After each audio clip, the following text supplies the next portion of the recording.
Hello guys, मैं हूं रौनक कुमार और आज हम पढ़ेंगे हिस्ट्री का chapter the making of the national movement 1870s 1947।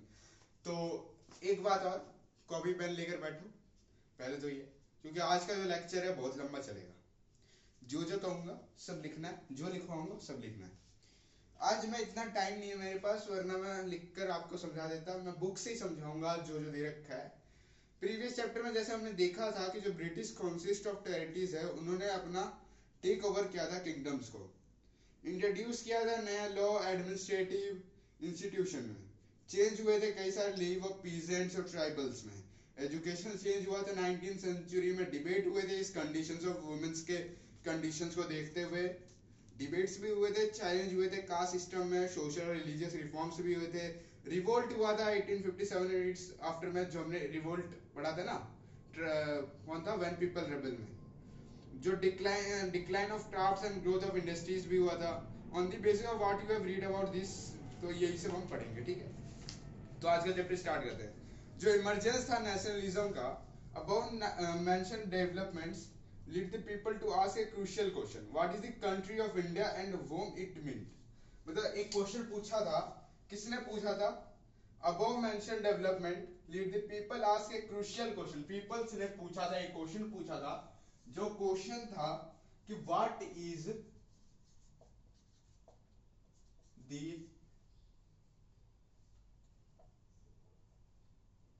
what is this country of India and whom is it meant।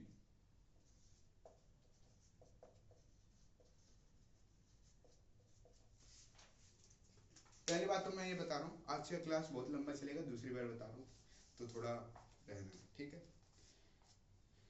इसमें बोला गया है, क्वेश्चन क्या पूछा गया था, पीपल से एक क्रूशियल क्वेश्चन पूछा गया था रिगार्डिंग टू दिस, कि कंट्री क्या है, इंडिया का कंट्री क्या है और इसका वोम बताइए, इसका मतलब क्या होता है। तो इसका आंसर बहुत सिंपल सा आंसर दिया था कि जो ग्रेजुअली इमर्ज था, India was people of India. एक चीज बोला गया था, आंसर लिखो सर इसका। इंडिया was क्या था, India was the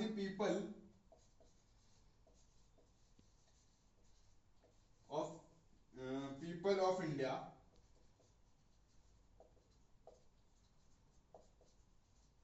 all the people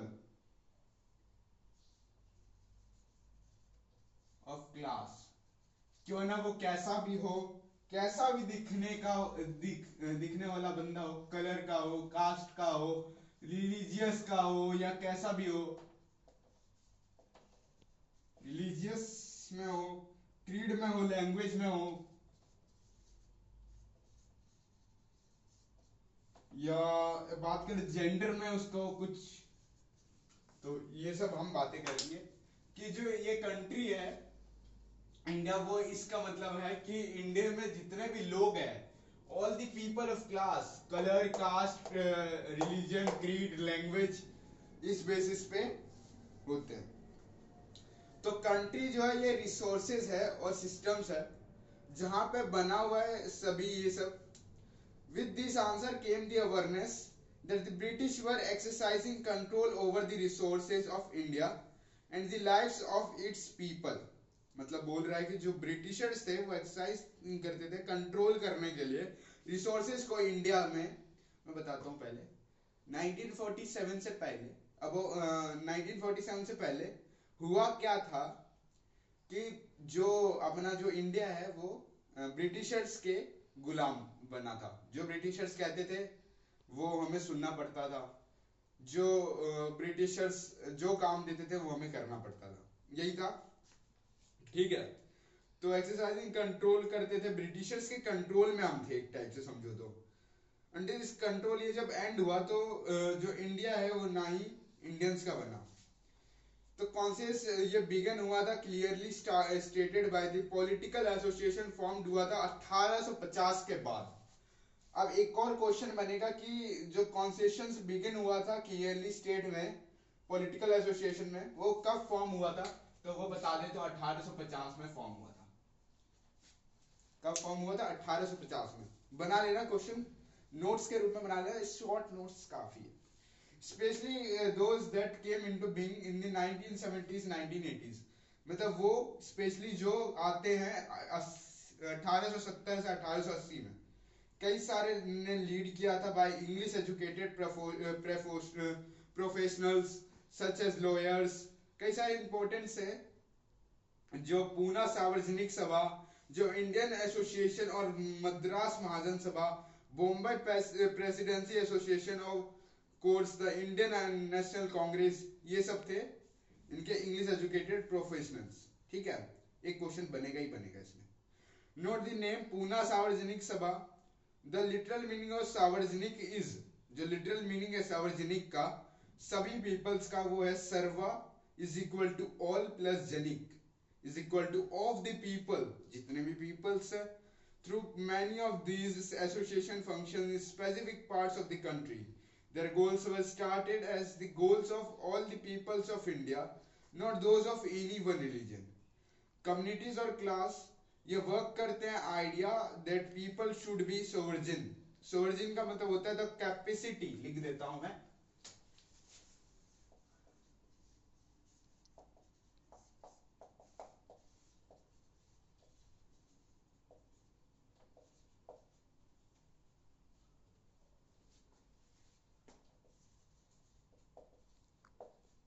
the capacity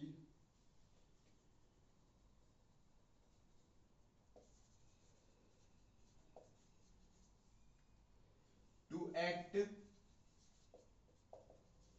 independence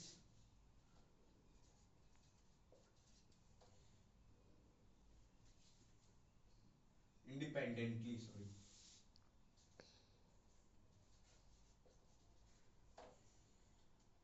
without outside interference.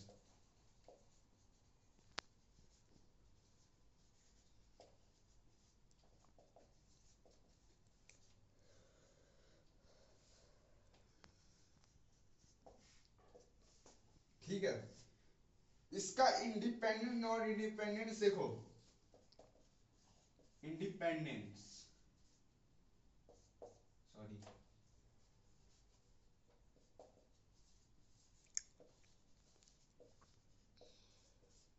और नॉन,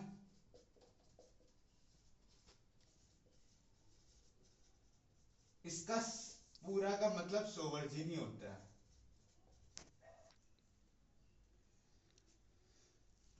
फिर हुआ क्या था, जो कॉन्सेस बिगिन हुआ था clearly started with political association formed after 1850, ये सब तो बता दिया था मैंने, ये भी बता दिया था, सोवर्जिन भी बता दिया था। अब पढ़ेंगे जो डिससैटिस्फैक्शन हुआ था ब्रिटिश रूलर के साथ, जो इंटेस्टिफाइड हुआ था 1870 से 1880 तक। तो एक आर्म एक्ट पास हुआ था। एक क्वेश्चन और बनेगा, क्वेश्चन लिख लो, क्वेश्चन इंपॉर्टेंट है।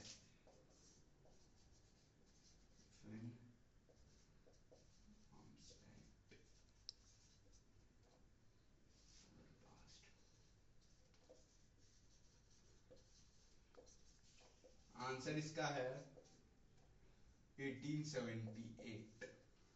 ठीक है, अब हुआ क्या था, जब ये 1878 में इसको पास किया गया था, तो इंडियन फ्रॉम प्रोसेसिंग आर्म्स, कई सारे सेम ईयर, जैसे vernacular press act also enacted in effort of silence was critical of government's act allowed the government to codify the assist of newspaper including the printing press, newspaper published anything was found objectable। मतलब बोला क्या था, जो act allowed था ना governments को, वो कॉन्सिफाइड था कि असिस्ट करने के लिए न्यूज़पेपर, जिसमें इंक्लूड था प्रिंटिंग प्रेस, अगर न्यूज़पेपर पब्लिश्ड है एनीथिंग दैट वाज फाउंड ऑब्जेक्टेबल, मतलब अलग अगर लगेगा कि अगर ब्रिटिशर्स के खिलाफ कोई ऐसा न्यूज लिखा गया है, तो ब्रिटिशर्स ऑब्जेक्टेबल्स हो सकते हैं। क्या हो सकते हैं? ऑब्जेक्टेबल हो सकते हैं। ठीक है, फिर इन 1883 में 1883 में हुआ क्या था, furore over the attempt by the governments to introduce the Albert Bill. क्या इंट्रोड्यूस किया था? Albert Bill. तो जो बिल है वो प्रोवाइड करता है ट्रायल ऑफ ब्रिटिश और यूरोपियन पर्सन को बाय इंडियंस।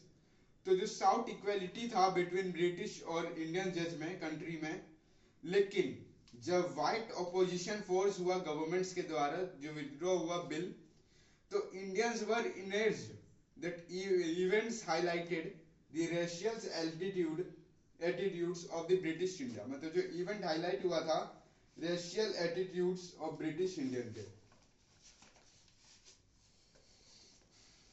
तो जो नीड था सभी Indian organisation of educated Indians का, वो फेल्ट हुआ था सिंस 1880 में। लेकिन जो अल्बर्ट बिल्स कंट्रोवर्सी था वो डिपेंडेंट थे डिजायर में। लेकिन इंडियन नेशनल कांग्रेस जो स्टैब्लिश हुई थी, जब 72 डेलीगेट्स थे फ्रॉम ऑल ओवर कंट्रीज। कितने डेलीगेट्स थे ये भी याद रखना है, तो 72 डेलीगेट्स।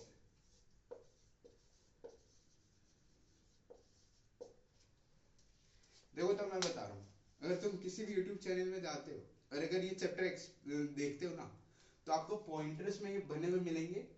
लेकिन मैं इसलिए पॉइंटर्स में नहीं बनाया क्योंकि हिस्ट्री है, इसमें अगर पॉइंटर्स में बनाने के लिए बैठू ना तो बहुत लंबा टाइम लगेगा मुझे, और चैप्टर तो बहुत लंबा है। मैं सोच रहा हूँ आज ही खत्म कर दूं, कोशिश करूंगा। तो 72 डेलीगेट्स है कई from all over countries. All over countries मतलब बॉम्बे में दिसंबर 1858 से 58 में ये हुआ था स्टैब्लिश। जो अर्ली लीडरशिप है जैसे Dadabhai Naoroji, Pherozeshah Mehta, Badruddin Tyabji, W C. Banerjee, Surendranath Banerjee, Romesh Chandra Dutt, S Subramaniam, among other जो ये है वो कहां से थे ये याद रखना, पक्का पूछेगा ही पूछेगा। कलकत्ता और बॉम्बे।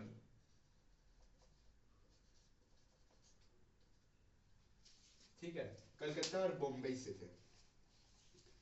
जिन्होंने एक बिजनेसमैन है और इन्होंने पब्लिश किया था शटल्स इन लंदन। और जो 4 time members of British parliament guided the younger nationalist. जो रिटायर्ड हुआ था ब्रिटिश ऑफिशियल ए.ओ. ह्यूम। कौन रिटायर्ड हुए थे? एक ब्रिटिश ऑफिसर हुए थे जिसका नाम था ए.ओ. ह्यूम। तो पक्का ये क्वेश्चन बनेगा कौन थे जो रिटायर हुए थे ब्रिटिश ऑफिशियल से। तो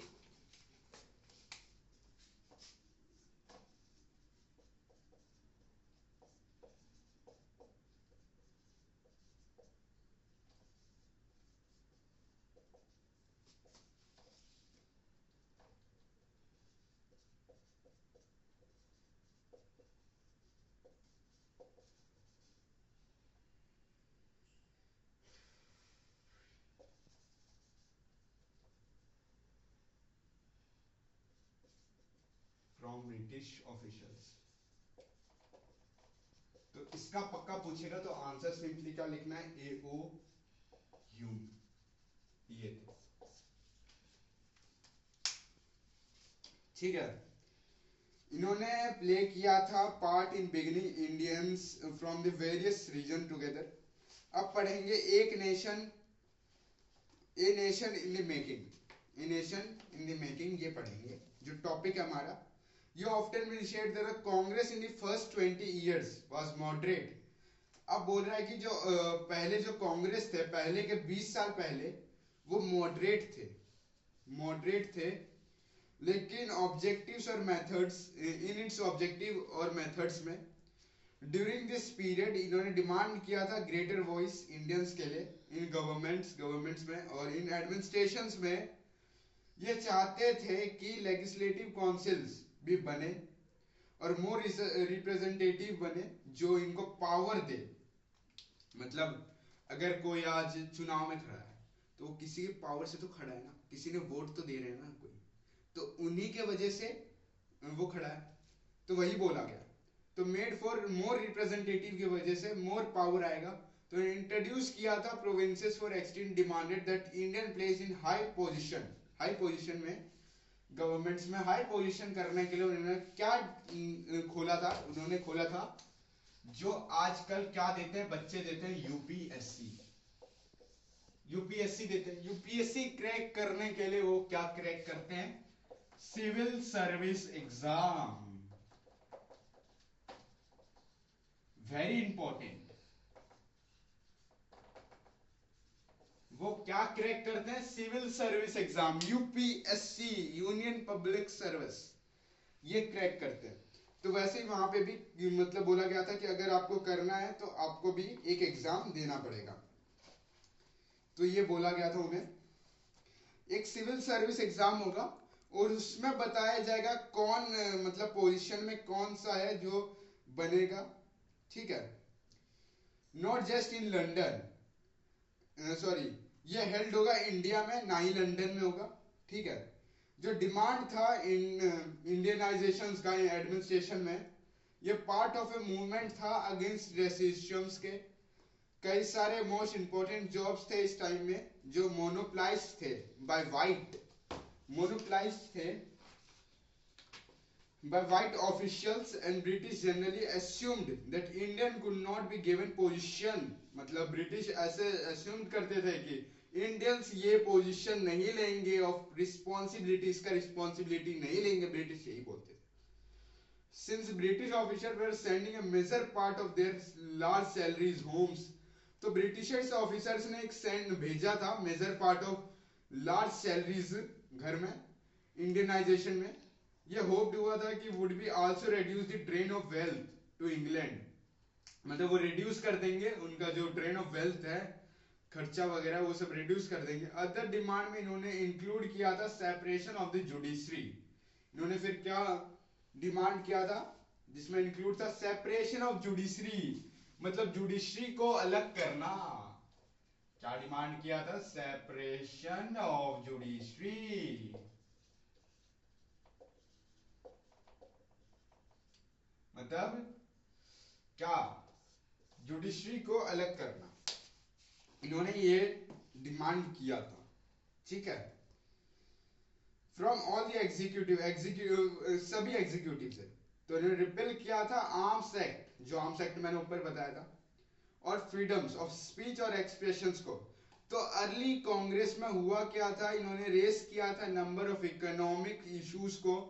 इन्होंने डिक्लेयर किया था कि ब्रिटिश रूल है लीड टू पॉवर्टी एंड फेमिनिसिस।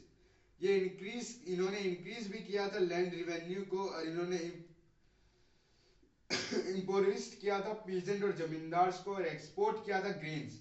अब एक और नंबर का क्वेश्चन बनेगा, बना दो तुम क्वेश्चन, बुक के अंदर से जा रहा है क्वेश्चन सब, ठीक है। इन्होंने एक और क्वेश्चन बनेगा कि ग्रेन्स कहां से एक्सपोर्ट होते थे, तो कहां से होते थे? यूरोप से होते थे, फ्रॉम यूरोप, ठीक है।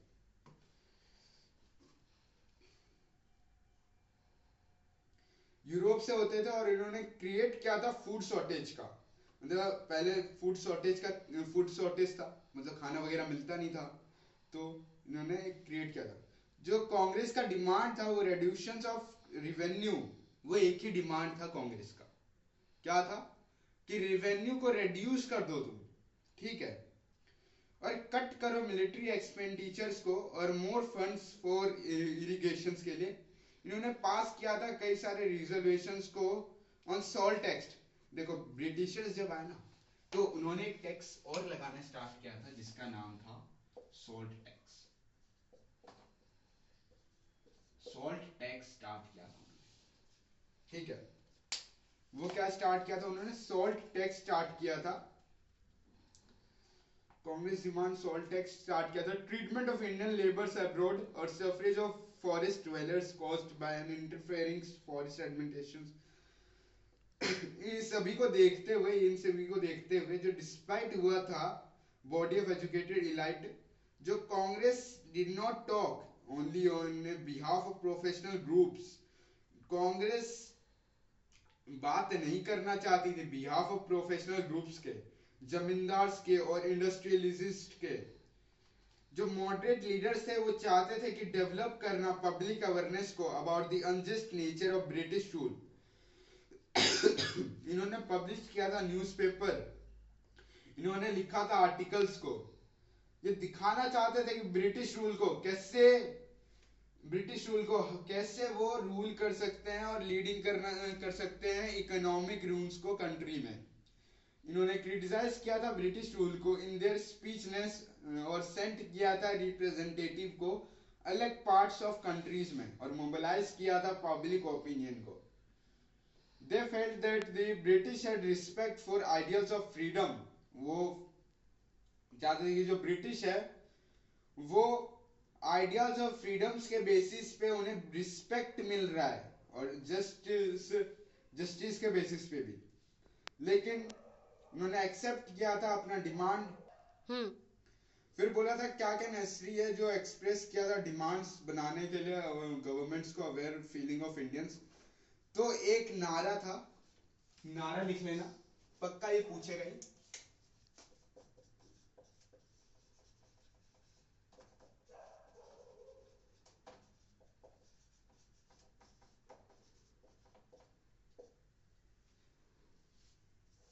Freedom is our birth right, मतलब फ्रीडम हमारा जन्मसिद्ध अधिकार है। तो भाई 1890 में कई सारे इंडियंस ने बिगिन किया था, राइज किया था, क्वेश्चन पूछना स्टार्ट किया था about the political style of Congress में। बंगाल और महाराष्ट्र और पंजाब में leaders such as Bipin Chandra Pal, बाल गंगाधर तिलक, लाला लाजपत राय। एक और क्वेश्चन बनना, मैं लिख देता हूं।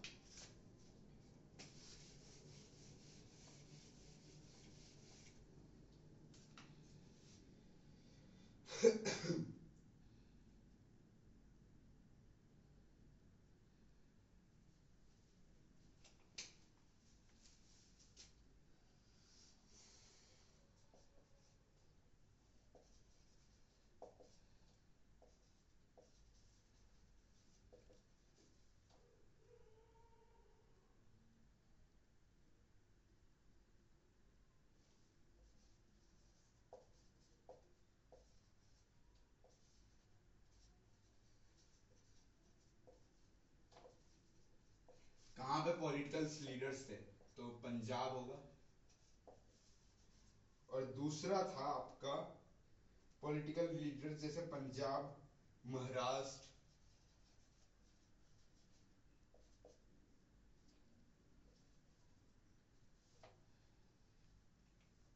ठीक है, और ये लीडर्स कौन कौन थे, वो लीडर्स का नाम लिख लेते हैं। लीडर्स थे आपके बिपिन चंद्र पाल। कौन कौन थे यार, बिपिन चंद्र पाल, बाल गंगाधर तिलक। ये दो याद कर लेना, काफी है, कुछ नहीं पूछे। लाला लाजपत राय भी थे बिगिनिंग में। एक्सप्लोर मोर रेडिकल ऑब्जेक्टिव्स और मेथड्स। इन्होंने क्रिटिसाइज किया था moderates for their politics of prayers को क्रिटिसाइज किया था और एम्फसाइज किया था इंपॉर्टेंस ऑफ सेल्फ रिलायंस और कंस्ट्रक्टिव वर्क्स को। ये आर्ग्यू करते थे कि जो पीपल है वो मस्ट रियली और their own strength, not on the good intentions of the governments. People must fight for Swaraj. मतलब बोलते थे कि पीपल जरूर अपने स्वराज के लिए जरूर लड़े। ठीक है, तिलक ने एक स्लोगन रेस्ट किया था, तिलक का स्लोगन लिख लेते हैं, तिलक का भी स्लोगन जरूरी है। तिलक का स्लोगन था फ्रीडम इज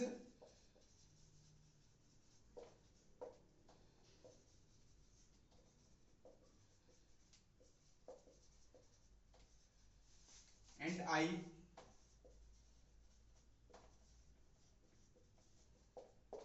मतलब बोला था कि फ्रीडम मेरा जन्मसिद्ध अधिकार है और उसको मैं लेकर रहूंगा। फ्रीडम मेरा जन्मसिद्ध अधिकार है और मैं उसको लेकर रहूंगा। उनका फ्रीडम ये था। फिर था कि 1905 में वाइसा कुर्जो नाम के कोई थे जो पार्टीशंस बंगाल से पार्टीशन करते थे। At that time Bengal was the biggest province of British India. मतलब उस टाइम में जब ये पार्टीशंस वगैरह करते थे, उस टाइम में बंगाल एक biggest province of British India था, जो इंक्लूडेड था एंड इंक्लूडेड बिहार उसमें इंक्लूडेड था, पार्ट्स ऑफ उड़ीसा भी इंक्लूड था। जो ब्रिटिश थे वो आर्ग्यू करते थे डिवाइड करने के लिए बंगाल को, कई सारे रीजन ऑफ एडमिनिस्ट्रेटिव कन्वेंस हुए, लेकिन क्या हुआ कि एडमिनिस्ट्रेटिव कन्वेंस का मतलब क्या होता है वो समझो। Whose convents did it represent? Clearly, it was closely tied to the interest of British officials or businessmen. Even so, instead of removing the North Bengali areas from the provinces of government, separate East Bengal. तो फिर क्या हुआ था? North Bengali area को non Bengali areas को provinces से हटा दिया गया और गवर्नमेंट ने सेपरेट कर दिया था ईस्ट बंगाल्स को और मर्ज किया था असम के साथ। यही तो सबसे बड़ा गलती किया था उन्होंने। मतलब पहले तो बंगाल को सेपरेट किया था, अलग किया था, फिर उसको क्या बोलते हैं असम के साथ जोड़ दिया था। परहैप्स कई सारे मेन ब्रिटिश मोटिव्स थे जो क्रिटिकल से इन्फ्लुएंस करते थे बंगाली पॉलिटिशियंस और स्प्लिट करते थे बंगाली पीपल्स को। जो पार्टीशन था बंगाल वो इन्फ्लुएंसेड था पीपल्स ऑफ ओवर इंडिया।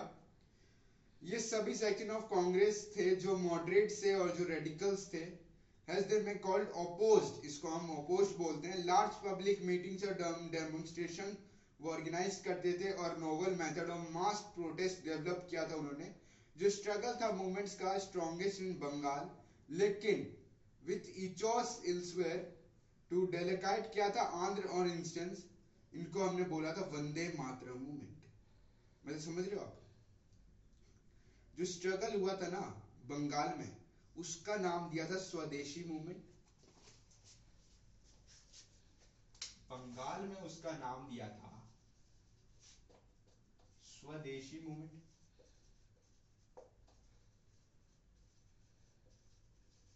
और फिर उसको आंध्र प्रदेश में लिया था,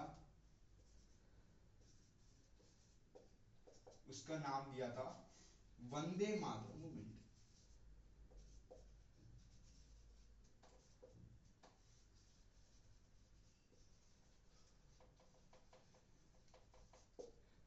देखो अगर आप ये दो चीज अगर रट लेते हो ना, बंगाल में क्या बोला था स्वदेशी मूवमेंट और आंध्र प्रदेश में वंदे मातरम मूवमेंट, यूपीएससी का क्वेश्चन है, रट लेना, पक्का रट लेना। मैं बोल रहा हूँ 100% बोल रहा हूँ, मजाक नहीं कर रहा, मैं सच बोल रहा हूँ।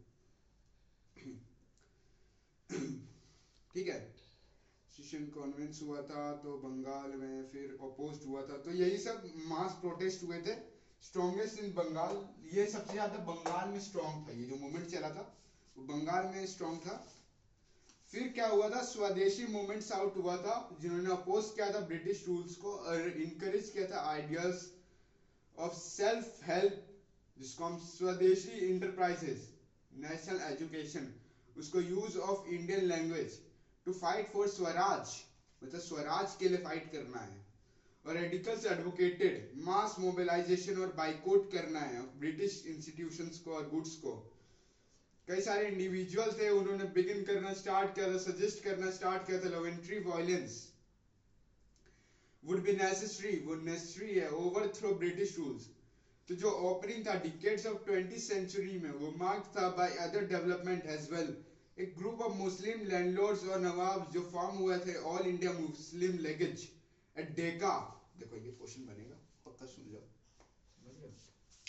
सुन लो, ध्यान से सुनोगे ना तो लिख लिया होगा सबने, लिख लेना सब, बता दूं, ठीक है।